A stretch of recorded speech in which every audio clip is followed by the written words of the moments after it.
To. To. Ano naman sa danon ta? Sudan? Oo.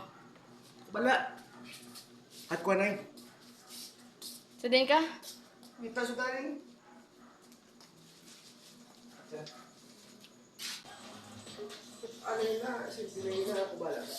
What's up mga vlog? Welcome to my guys. So again, sa aton nga edition sang Home Cooking with Tuto Cusinero.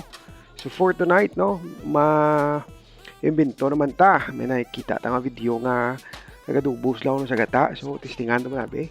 So nagbakal tayo duwa lang kapaa ka manok. Kaya mo lang makaya ta. So goods na na, walo na nakahiwa, swabe na na. May patatas sa day panitan talang eh kag kiyad-kiyad doon gagmay para maglapuyot ng aton nga butangan ta jutay nga sarasabla. Tapos ahos, of course, aton sibuyas, then may ara mga pidada kag silinga pa. So i-preparar to lang yan ay para pagluto ta dire-diretso na. So kuan ta lang na liso ng pidada no. Ako rin siyang bawas ng pidada sa pagkaon kay kahamot lao. Magkaon ka pizza, di ba? Kahamot ng pizza.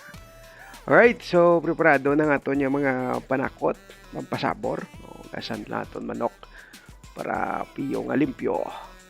So, goods. Nagprepara naman ito sa aton nga lutuan. Nice. Kanami isang kahoy. Kanami isang sigaya.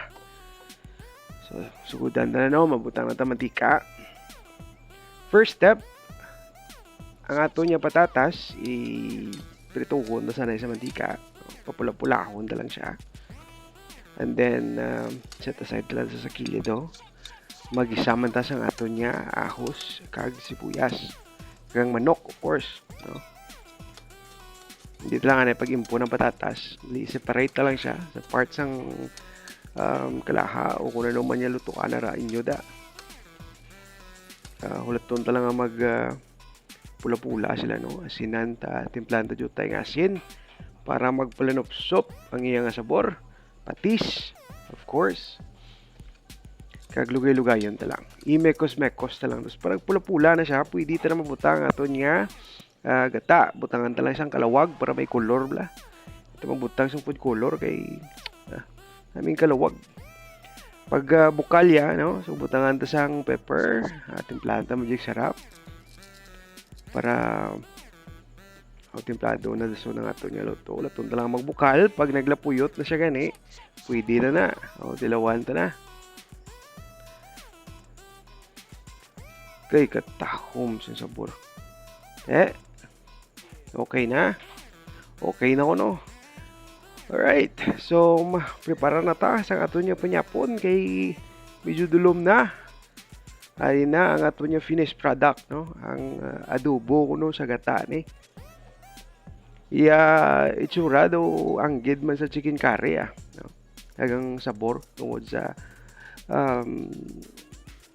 gata kag sa kalawag siguro, no? Kag kanamit kay naglapuyot because nga na dunot ang patatas, no? Nag-impon siya sa bawang guayado sarsa. Nan.